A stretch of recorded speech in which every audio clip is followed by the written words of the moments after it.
Halo,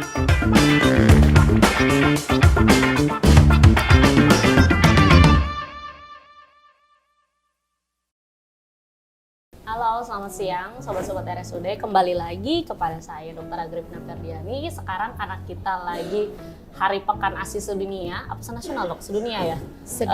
Sedunia ya. Nah ini karena kebetulan topik tentang anak lagi, kembali lagi dengan aku. Dan kebetulan ini juga kembali dengan Dr. Sri Utami, pendamping dan pembimbing kita untuk topik ASI hari ini. Nah, berkaitan dengan judulnya sih, intinya pemberian ASI buat ibu-ibu yang working mom ini jadi topik sih dok.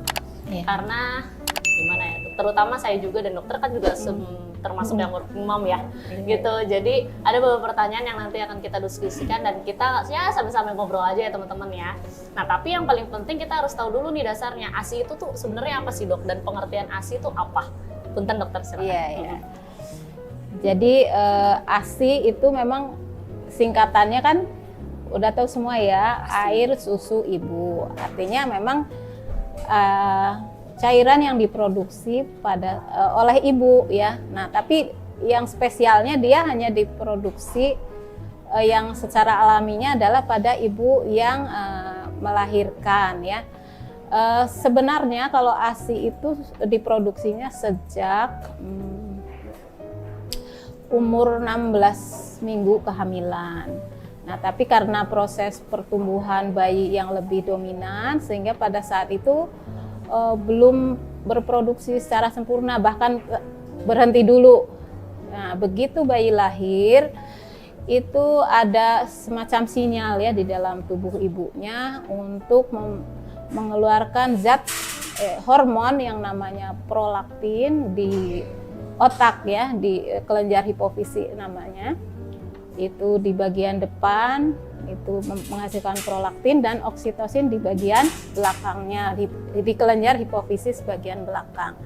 Nah, kedua hormon ini bekerja sama untuk mempercepat produksi ASI pada ibu yang baru lahir. Nah, biasanya rangsangan produksi ASI itu pada saat lahir itu pertama kali dirangsang oleh isapan bayi ya. Makanya pada saat bayi baru lahir, kalau dilakukan inisiasi menyusui dini, si hisapan bayi pada saat pertama kali itulah yang memberikan sinyal ya, rangsangan atau sinyal kepada kelenjar hipofisis yang ada di otak itu untuk memproduksi prolaktin.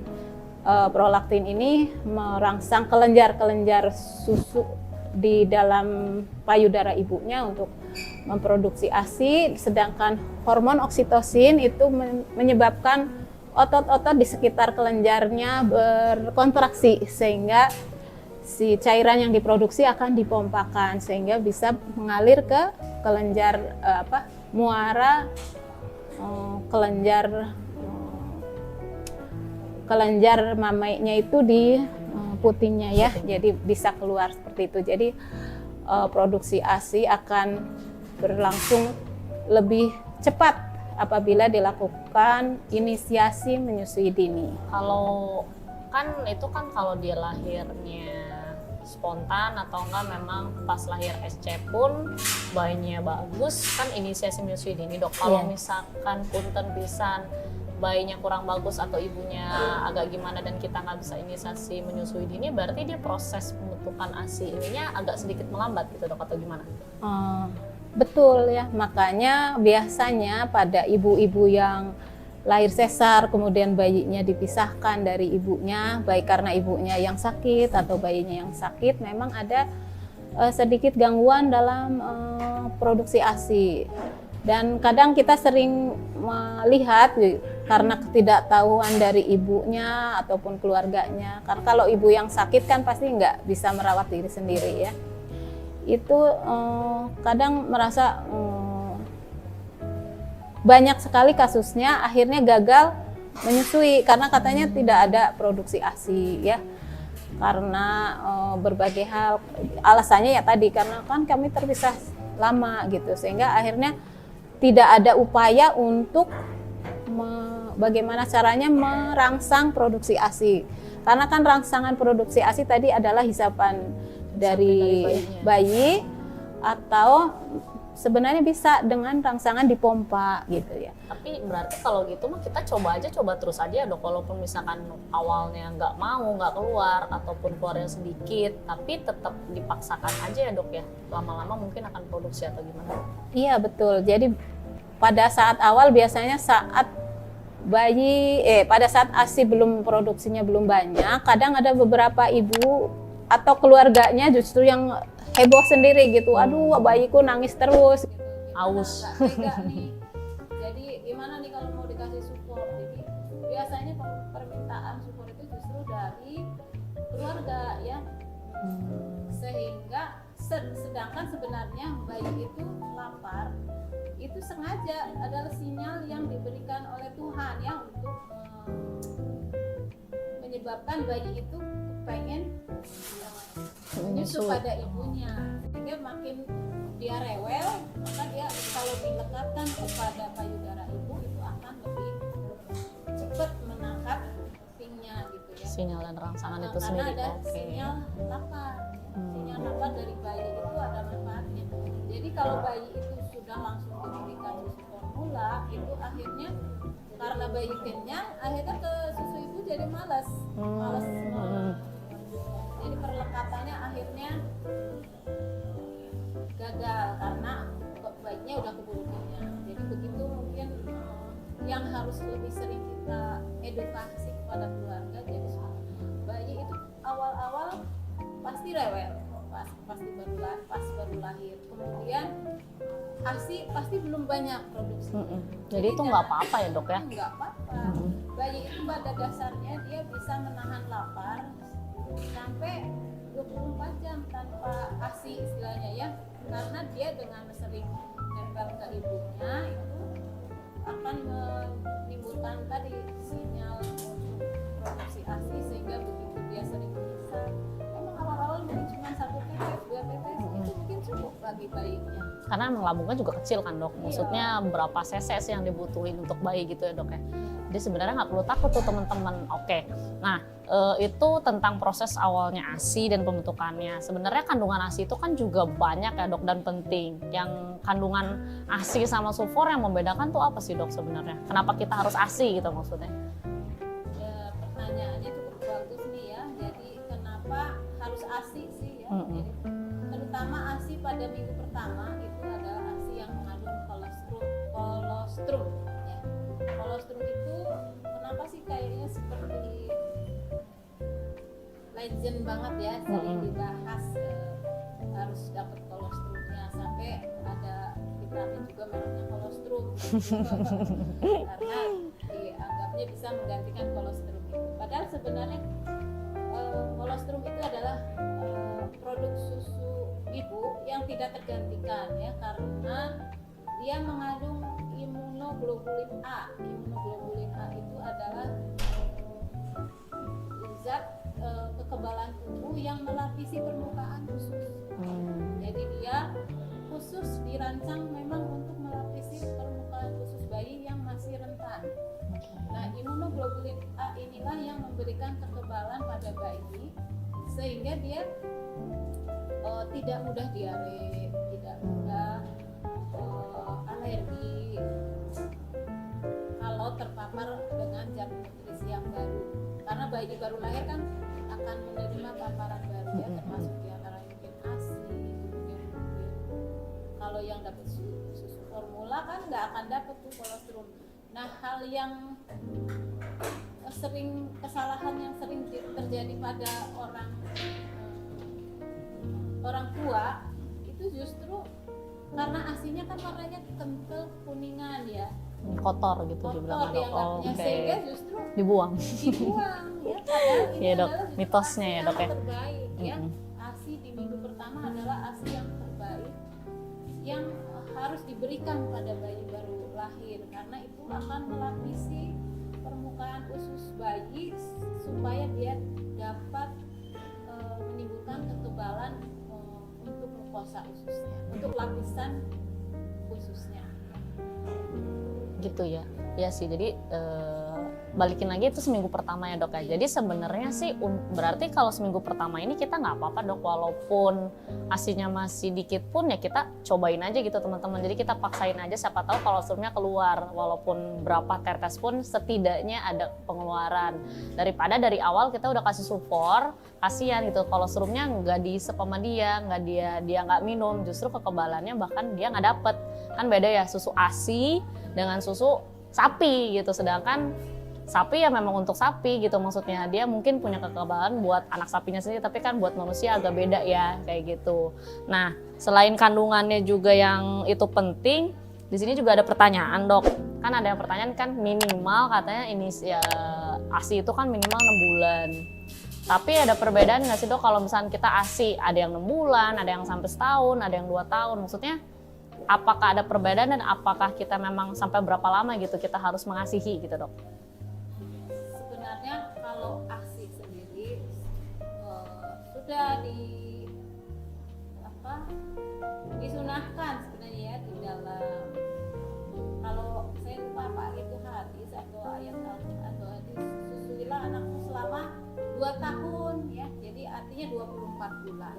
Tapi yang harus eksklusif itu adalah 6 bulan ya. Jadi itu kebijakan dari IDAI, Ikatan Dokter Anak Indonesia, terus American Academy of Pediatrics, jadi juga AFP ya, Familial American Association of Family Medicine ya, jadi AAFP juga sama kebijakannya 2 sampai 6 bulan eksklusif, dan sisanya sampai 2 tahun itu diberikan pendamping ya. Jadi kalau berapa lamanya itu sunahnya tuh 2 tahun ya, tapi untuk setelah 6 bulan itu sudah diberikan makanan pendamping ASI, karena ASI sendiri saja kalau udah di atas 6 bulan itu sudah tidak cukup lagi untuk nutrisi. Jadi ada pendamping tambahan gitu ya dok ya. Oke baik. Nah ini tuh ada satu pertanyaan juga dok. Kalau misalkan dari awal pas bayinya lahir sampai udah agak sedikit gede juga bayinya, tapi memang asinya nggak keluar, mau dicobain juga tetap nggak keluar. Ya udah, berarti kan pilihannya antara 2, mau pakai sufor atau ngambil minum ASI tapi dari pendonor ASI gitu loh dok. Nah kalau yang pendonor ASI ini sebenarnya boleh nggak sih dok? Soalnya kan bukan dari ibu asli ya, tapi ibu orang lain untuk bayinya gitu, maksudnya bayi yang beda gitu. Sebenarnya nggak apa-apa dok, apa gimana?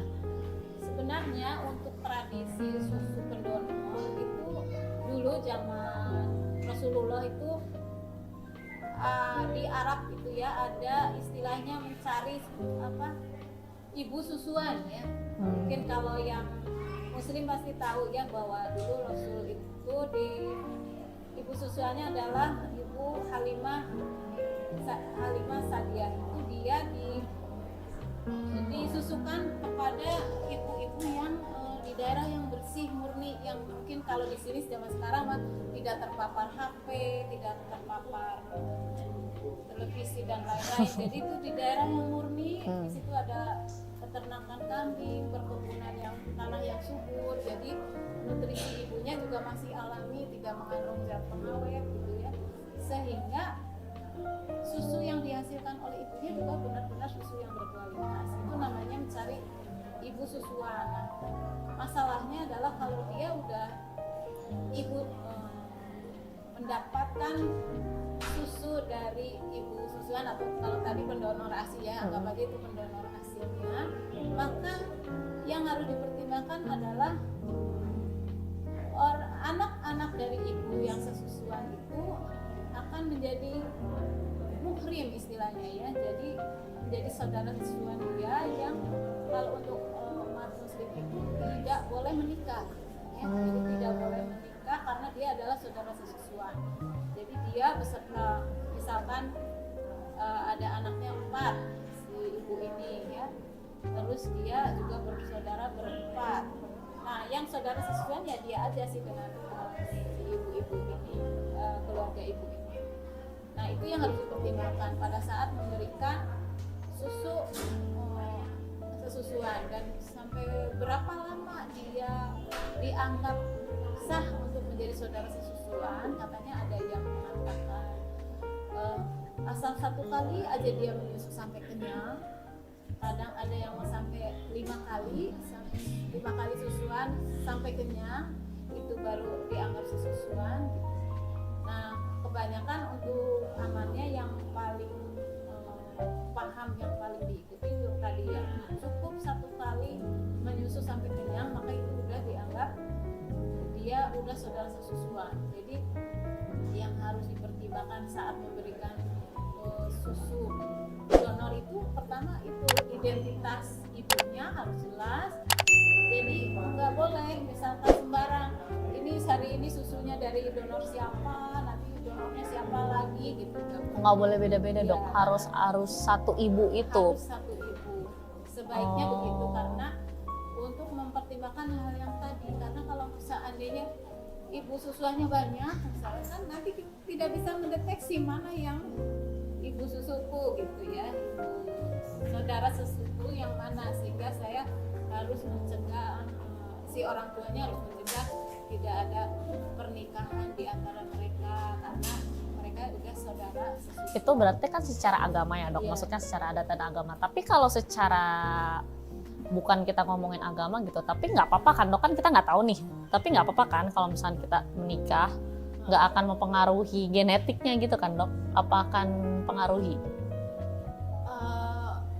Saya rasa kalau ada ilmu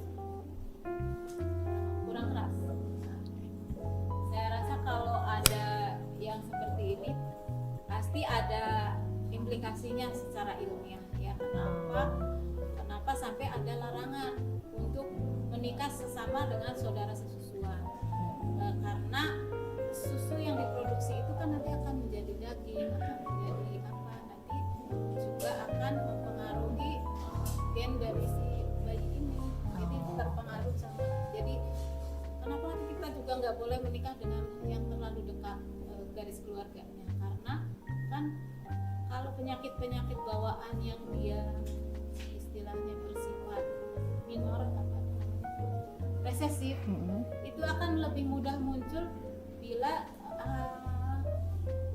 terjadi pernikahan dengan garis keluarga yang dekat. Incest, menikah dengan keluarga yang dekat itu nggak boleh, karena itu tadi takutnya si penyakit bawaan yang resesif akan lebih mudah munculnya. Oke, berarti kalau begitu mendingan cari pendonor ASI yang memang keluarga kita sendiri dong dok. Maksudnya lebih aman dan kita juga tahu kalau keluarga sendiri kan tahu nih sakitnya apa, dia nggak sakitnya apa. Soalnya kan kalau pendonor ASI, setahu saya tuh ada syaratnya nih dok. Nggak boleh sakit ini, nggak boleh mengidap HIV misalkan, hepatitis B itu gitu. Iya. Cuma kan kalau pendonor ASI kan nggak tahu tuh kita berkualitas apa enggak. Nah, itu dia. Jadi lebih baik secara ilmiah itu yang tadi yang pertimbangan ibunya pasti haruslah sehat, makanya tadi cerita harus di tempat yang istilahnya bersih dari pengaruh negatif baik secara internal maupun eksternal.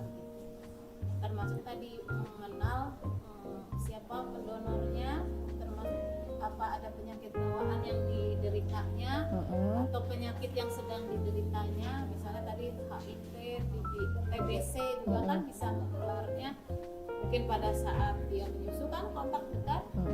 Karena kan kalau dulu saudara sesusuan bukan botol susu yang disimpan. Nah, kalau ini kan susu, misalkan kalau sekarang kan susu orang diperas baru di botol baru dikasih. Bisa aja tidak kontak dengan ibunya. Nah, kalau untuk kasus yang seperti ini kan kita nggak tahu juga proses pengambilannya, steril apa tidaknya, penyakit ibunya. Harusnya kan juga di screening sama dengan donor darah ya. Di screening HIV-nya, di screening apalagi yang menular lewat ASI itu. Hepatitis gitu. HIV ya dok.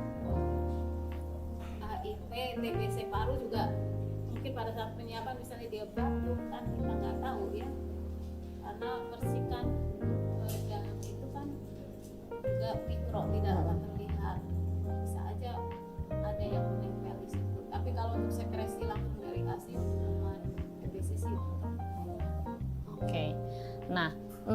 Kalau ibu working mom kan suka sibuk nih dok. Terus gimana caranya mereka bisa kasih ASI dok? Nah ini yang mungkin banyak PR untuk kita juga ya. Kita di sini karyawan RSUD semua kan ibu-ibu muda semua. Pasien kita juga kebanyakan ibu-ibu muda. Bagaimana kalau dia bekerja dan pengen memberi ASI? Prinsipnya kan kalau mau memberi ASI untuk wanita bekerja tuh harus ada dukungan dari atasan, juga dari rekan sesama karyawan gitu. Karena pertama kalau untuk sebenarnya kalau secara umum ada undang-undang ya yang mengatur hak ibu-ibu bekerja yang melahirkan. Pertama ada cuti 3 bulan. 3 bulan. Kemudian ada hak untuk menyusui sebanyak 2 kali 30 menit sepanjang masa bekerja. Nah, yang seperti ini sebenarnya berarti ya harus ada dukungan dari atasan. Misalnya bagaimana sih ibu-ibu bisa menyusui saat bekerja? Tentu pertama mungkin ada fasilitas untuk penitipan anak ya, sehingga ibu yang bekerja yang ingin memberikan ASI-nya nggak harus bolak-balik ke rumah.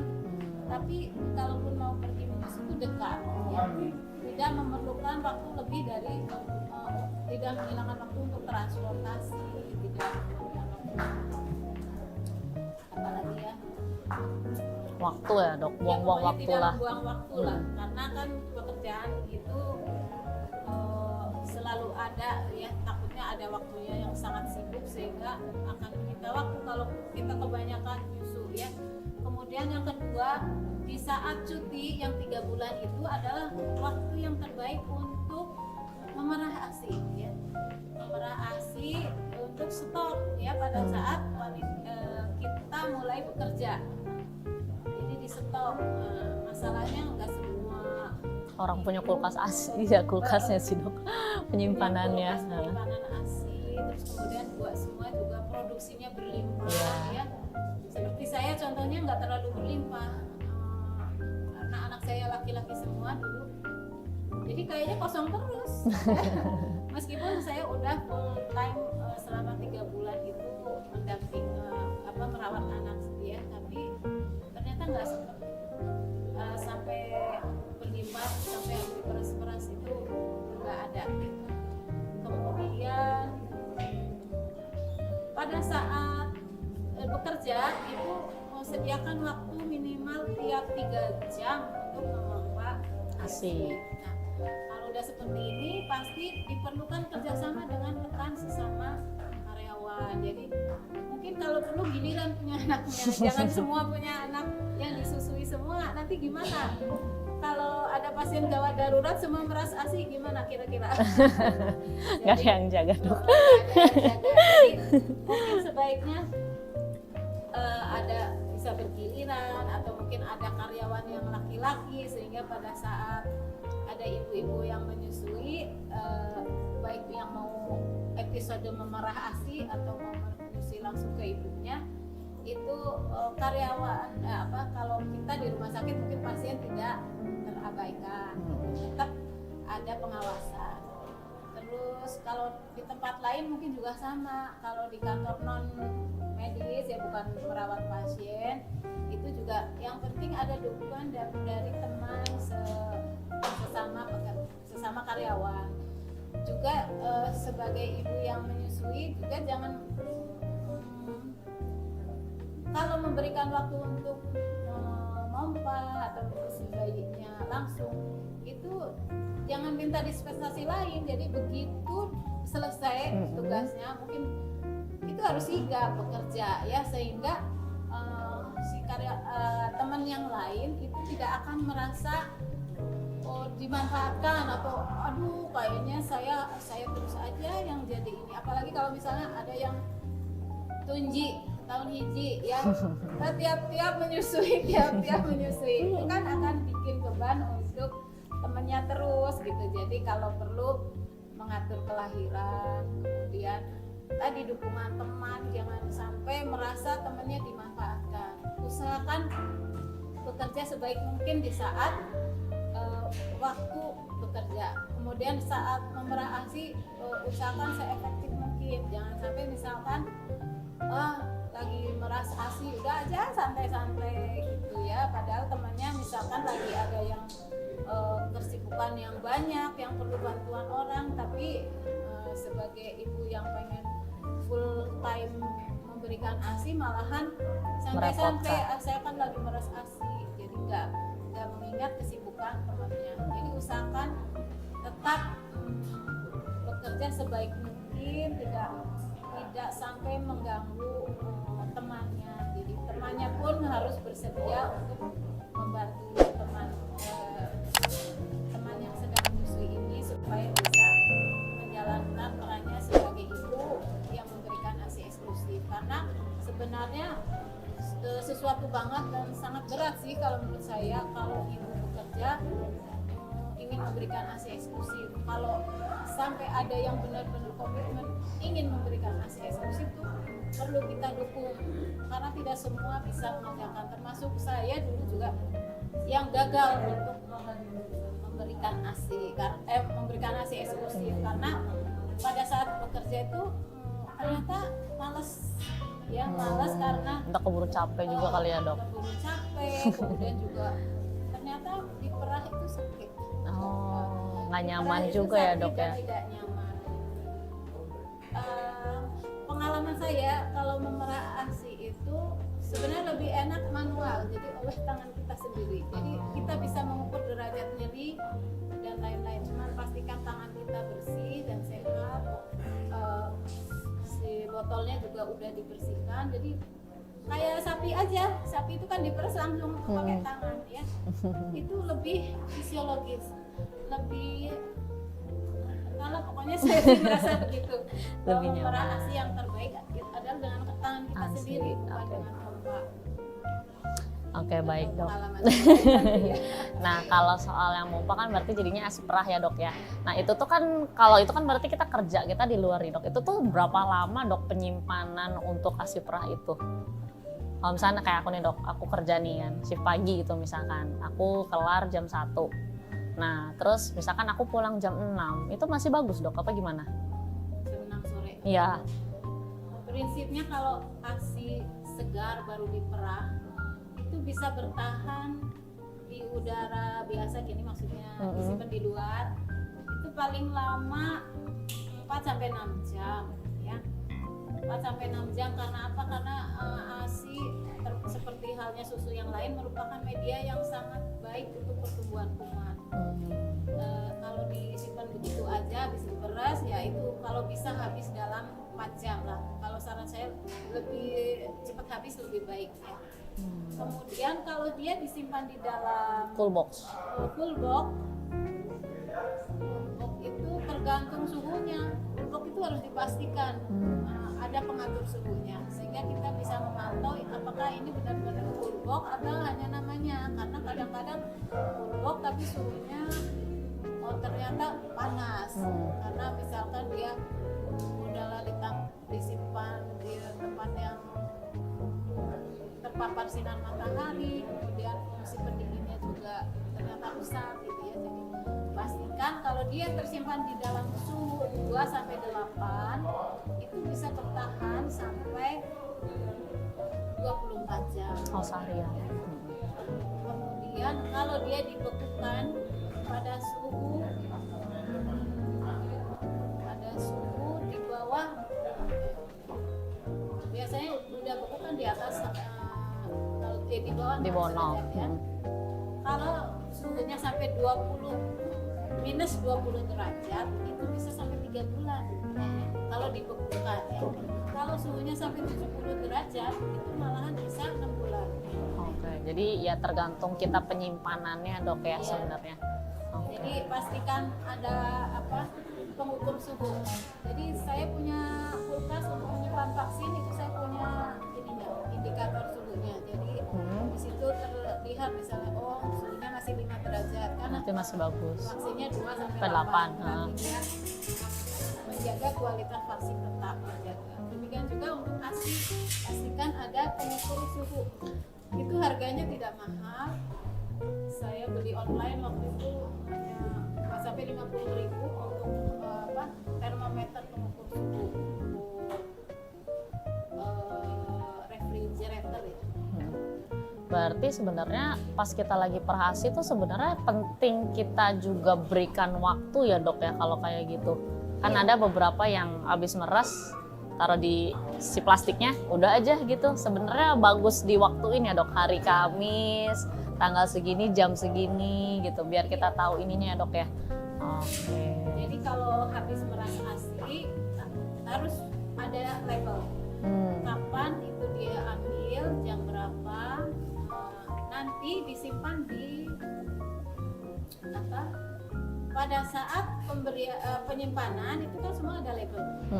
Nah pada saat pemberian ASI itu yang diberikan adalah yang terbaru. Ya, jadi bukan yang lama ya dok. Bukan yang lama.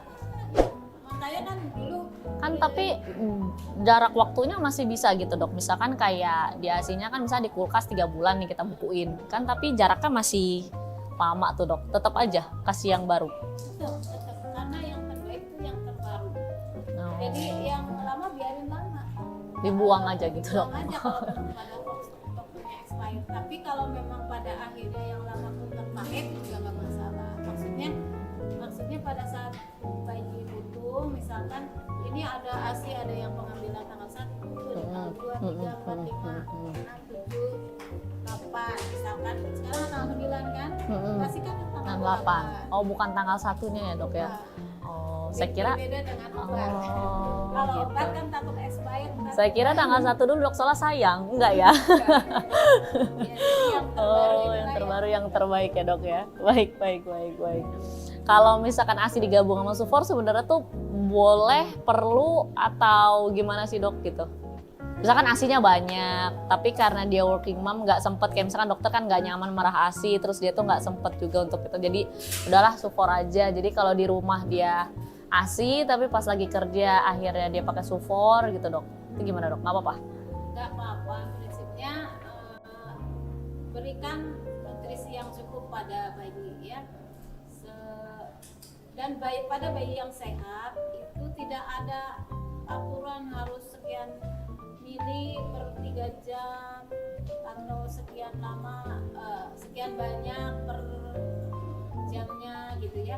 Karena kalau bayi sehat prinsipnya dia akan minta susu bila lapar ya, sehingga ada saatnya bayi tidur lama nih. Kalau bayi sehat nih ya, tidur lama sampai 5 jam, gak usah dibangunin Bu ya. Kadang-kadang kan ada yang dibangunin, kan kata dokter harus tiap 3 jam disusuin.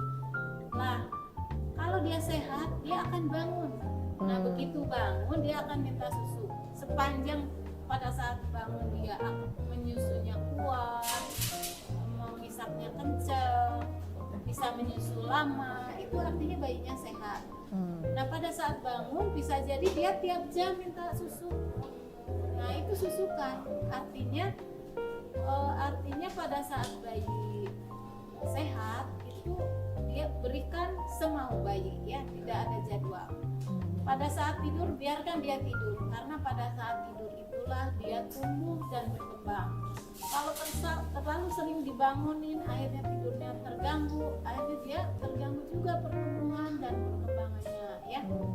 Jadi yang harus diingat itu pada bayi sehat itu berikan susu semau bayi, tidak dibatasi, tidak juga diatur jamnya. Kecuali kalau nanti udah pendamping ASI baru kita atur jadwal makan kali ya dok ya, sambil ininya itu baru kan ya dok ya. Tapi kalau ASI mah ya semaunya bayinya berarti. Jadi nggak bisa sampai bisa 8 kali, 7 kali, kalau bayinya mau 9 kali, 10 kali juga suka-suka dia dok ya. Oke, baik deh. Oke teman-teman, sobat-sobat RSUD, paling seputar itu yang sesingkatnya yang kita diskusikan. Mungkin dari teman-teman ada yang mau tanya, kita coba lihat ada pertanyaan nggak? Tadi ada sih. Oke, siang dok, mau yang mana dulu? Oh, yang pertama. Oke, ini dari Dokter Yang nih mau tanya dok, bagaimana dukungan tempat kerja dapat membantu ibu yang bekerja untuk terus memberikan ASI kepada bayinya? Berarti balikin lagi ke atasan sih dok ya. Tadi sudah disinggung sebenarnya tentang bagaimana dukungan tempat kerja dapat membantu ibu yang bekerja untuk terus memberikan ASI. Yang tadi yang saya sarankan pertama ya ada dukungan dari atasan ya. Dalam hal ini mungkin kalau kita di rumah sakit ya dari direktur, kalau di kantor yang lain mungkin dari kepala kantornya, kemudian atasan langsungnya, dan dari teman sejawatnya Atau teman ya, sesama ya, teman sekerjanya. Kemudian tadi mungkin perlu tempat penitipan bayi ya. Tempat penitipan bayi ini bisa aja dikelola oleh kantor tersebut, dibiayai oleh. Kalau dukungan dari tempat kerja mungkin harusnya ada fasilitas dari kantor ya untuk ibu-ibu pekerja. Kalau di luar negeri itu kan memang sudah seperti itu. Jadi di kantornya itu udah ada tempat penitipan anak dengan pengasuhnya. Mungkin kita hanya perlu datang ke situ untuk menyusukan, nanti pergi lagi. Jadi ibu bisa bekerja dengan tenang. Dan kemudian manfaat yang berikutnya adalah karena pada bayi yang minum ASI eksklusif ini kekebalannya akan lebih baik dibandingkan bayi non ASI ya, sehingga diharapkan bayi ini pun jarang sakit. Kalau jarang sakit, akhirnya ibunya kan jadi lebih giat bekerja, kemudian tidak terlalu banyak izin ya, karena harus ngurusin anak sakit ya. Jadi sebenarnya dalam hal ini perusahaan atau kantor tempat bekerja itu harus memberikan dukungan, karena ini semacam investasi dan aset sih ke depannya ya. Untuk kedepannya. Supaya pekerjaannya tetap terus kerja. Iya, pasti pekerja akan lebih betah gitu. Betul. Bekerja di tempat yang memfasilitasi dia untuk mendukung ASI ya. Mendukung ASI, pemberian ASI. Ya. Oke. Pertanyaan kedua ini dari Rizky Anugrah Pratama, yang dok mau tanya ya, apakah ada inisiatif atau program khusus yang telah terbukti efektif dalam membantu orang tua yang bekerja untuk tetap berkomitmen pada pemberian ASI? Gimana dok? Kalau program khusus itu sebenarnya pertama tadi dari aturan perundangan kan udah ada undang-undang nomor saya lupa 91 tahunnya, ternyata tahun 51 ternyata udah lama ya. Peraturan yang udah lama memberikan cuti 3 bulan. 3 bulan itu dulunya kan sebulan untuk sebelum bersalin dan 2 bulan untuk setelah persalinan. Namun kita banyak yang memanfaatkan langsung setelah bayi lahir saja baru cuti. Kemudian itu kan baru dari segi perundangan. Kemudian yang kedua untuk dukungan yang bentar, kok pertanyaannya mana tadi? Pertanyaan balikin yang sebelumnya. Yang sebelumnya kak. Nah, program khusus. Ya. Program khususnya tadi program tempat penitipan anak harusnya ya. Sama waktu istirahat yang 2 kali tadi. Jadi setiap ibu punya hak untuk menyusui 2 kali dalam masa kerjanya, 2 kali 30 menit. Artinya program itu bisa dimanfaatkan untuk menyusui langsung, bisa juga untuk memerah ASI-nya. Jadi kalau perlu nanti ada SK dari direktur ya untuk memberikan waktu yang tadi, sehingga program mengasihi, sekarang kan istilahnya mengasihi ya, itu bisa berjalan efektif, sehingga ibu-ibu bisa memberikan ASI eksklusif.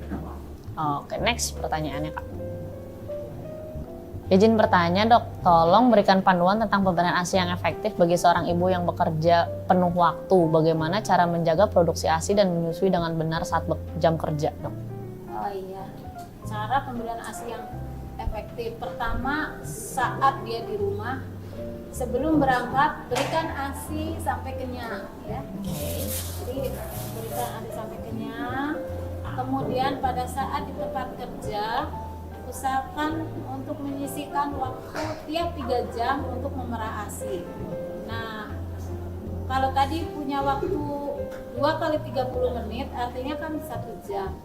Kalau tiap 3 jam, misalkan waktu kerja kita rata-rata 7 jam sih dok, dari 7. 7 jam. Sebenarnya cukup ya. Tadi 30 menit pertama dengan 30 menit kedua. Jadi bisa memerah ASI 2 kali dalam jam kerja ya. Kemudian kalau yang ada tempat penitipan anak tuh bisa lari ke tempat penitipan anak dan menyusui langsung ke bayinya. Kemudian ASI yang tadi sudah diperah jangan lupa disimpan di cool box atau disediakan freezer ya.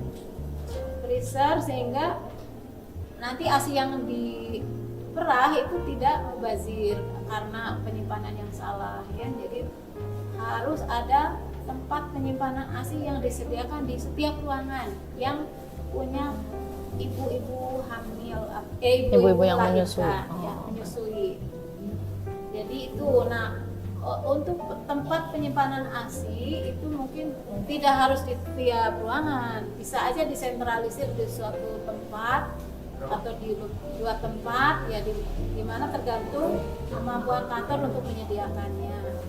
Nah dengan demikian insya Allah sih keinginan ibu untuk menyusui secara eksklusif itu bisa terpenuhi. Mungkin itu aja jawabannya. Next. Ya kalau dikasih kulkas sih alhamdulillah banget ya dok ya. Jadi kita nggak usah ribet-ribet bawa yang cool box dan semacamnya. Paling pas pulang aja cool box ya. Terus ada pertanyaan lagi dok, dengan situasi sebagai ibu pekerja gimana sebaiknya saya mengatur jadwal pemberian ASI kepada bayi saya dan apakah ada saran khusus untuk menjaga kualitas dan kuantitas ASI selama saya bekerja? Kalau untuk mengatur jadwal kan tadi udah ya dok. Paling kualitas sama kuantitasnya dok. Saran untuk menjaga kualitas dan kuantitas ya. Pertama, bagaimana supaya ASI berkualitas dan jumlahnya banyak. Itu pasti nutrisi ibunya harus baik ya. Sebagaimana disampaikan kemarin Dr. Julistio ya, bahwa ASI ini sangat spesial ya. Iya, kalau ibu melahirkan bayi prematur, maka ASI yang dihasilkan pun menyesuaikan dengan kebutuhan bayi prematur ya. Demikian juga kalau bayinya mungkin kurang nutrisinya, pokoknya sesuai kebutuhan bayinya ya dok. Kebutuhan ya. Sehingga bukan, kadang kalaupun si ibunya tidak menutrisi dirinya dengan baik, itu akan menggerogoti tubuhnya ya. Mungkin kalsium ASI kan harus cukup, jadi giginya yang pada rontok karena kalsium dari gigi disedot untuk kalsium dalam ASI. Jadi syaratnya ibunya mungkin harus menutrisi dirinya dengan baik ya, makan dengan makanan yang bergizi, 4 sehat 5 sempurna, kemudian banyak minum, kemudian juga nutrisi untuk bayi kan ditanggung oleh ibu juga. Jadi makanannya itu harus 2 kali lipat, boleh dibilang seperti itu ya, 2 kali lipat dibandingkan saat bayi ibu ini hidup sendiri tanpa bayi ya. Kemudian ya tadi minumnya harus cukup, jangan stres juga ya dok ya. Kemudian jangan stres ya. Istirahat juga. Jangan sampai juga karena saking pengen ASI eksklusif, akhirnya stres sendiri karena ini ASInya belum diperah misalnya. Aduh, itu banyak pekerjaan yang belum selesai, saya belum merah ASI juga gitu. Jadi kadang ada waktunya kita harus mentoleransi gitu terhadap ketegangan-ketegangan yang mungkin akan dialami pada saat pemberian ASI eksklusif ini ya. Jangan sampai saking inginnya eksklusif akhirnya malahan ibunya jadi stres, jadi kelelahan. Nah, kelelahan dan stres ini akan menimbulkan rangsangan negatif terhadap produksi ASI sehingga ASInya nggak keluar ya dok, percuma. Malahan jadi nggak keluar atau kalaupun keluar sedikit ya.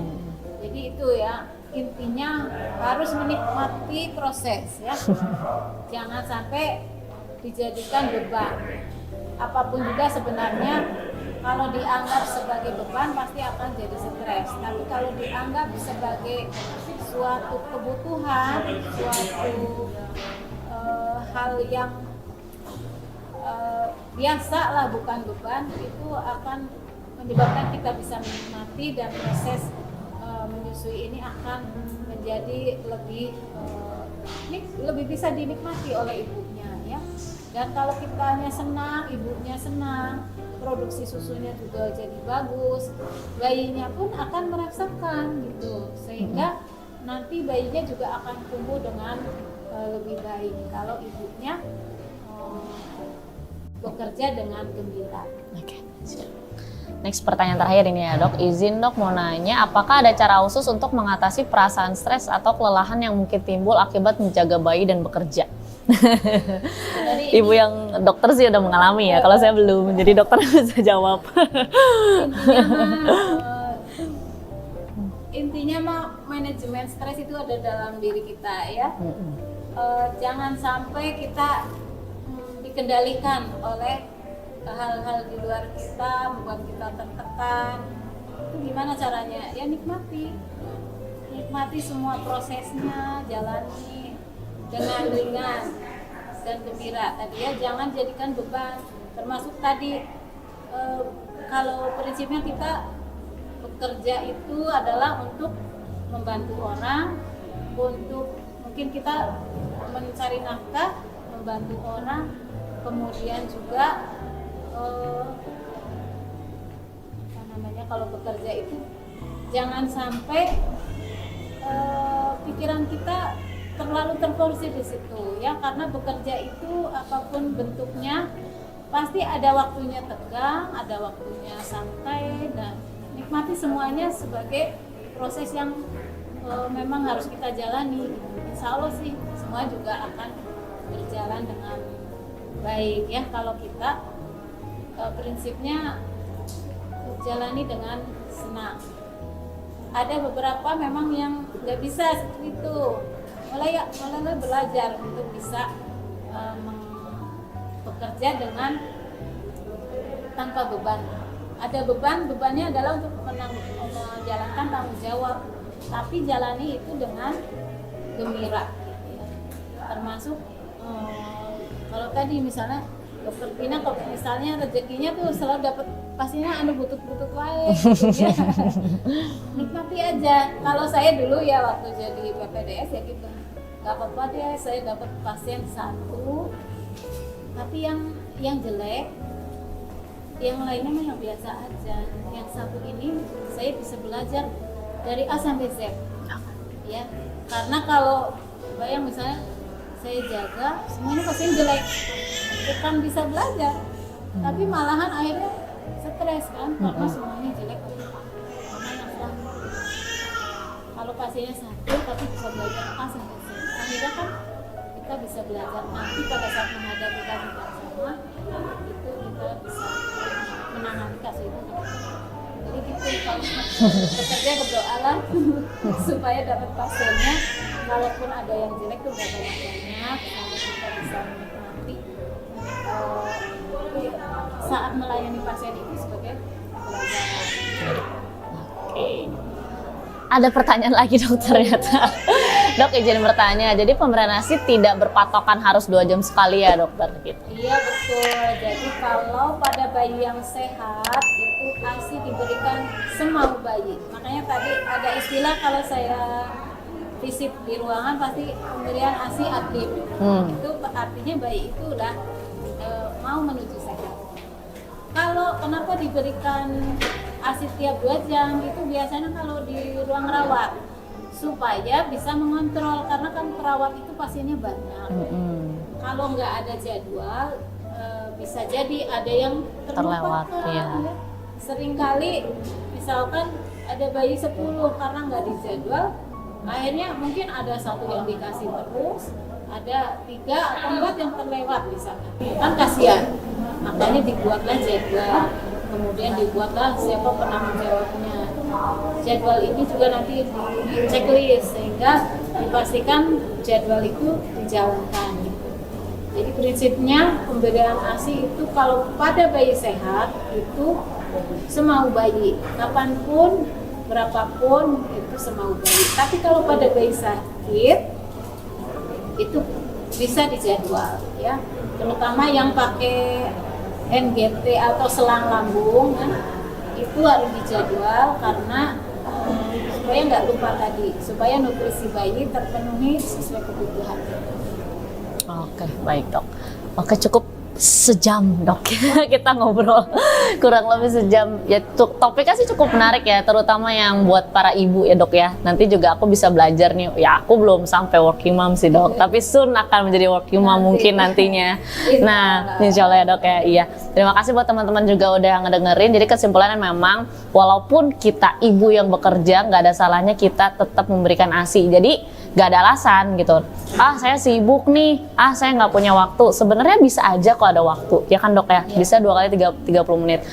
Atasan saya, tapi coba tanya dulu ke atasan atau kan minta izin gitu, siapa tahu diizinkan. Jadi dan di program dari pemerintah pun ternyata memang sudah ada dan itu sudah lama. Jadi memang program inisiasi menyusui dini, terus udah gitu ASI eksklusif itu sudah lama. Jadi kita nggak ada alasan lagi tuh untuk tidak memberikan ASI, dan juga nggak ada alasan lagi ya ASInya dikit lah atau apalah jadi males lah dan lain-lain. Itu udah nggak ada lagi tuh teman-teman. Jadi emang sudah sewajarnya dan memang udah sewajibnya kita memberikan ASI buat anak kita. Toh memang buat tumbuh kembang dia juga lebih baik, buat kesehatan dia juga di masa depannya juga lebih baik gitu kan. Masa depan anak nanti buat bangsa kita juga akan lebih baik kalau kita salah satunya memberikan ASI ya dok ya. Minimal yang ASI eksklusif itu 6 bulan.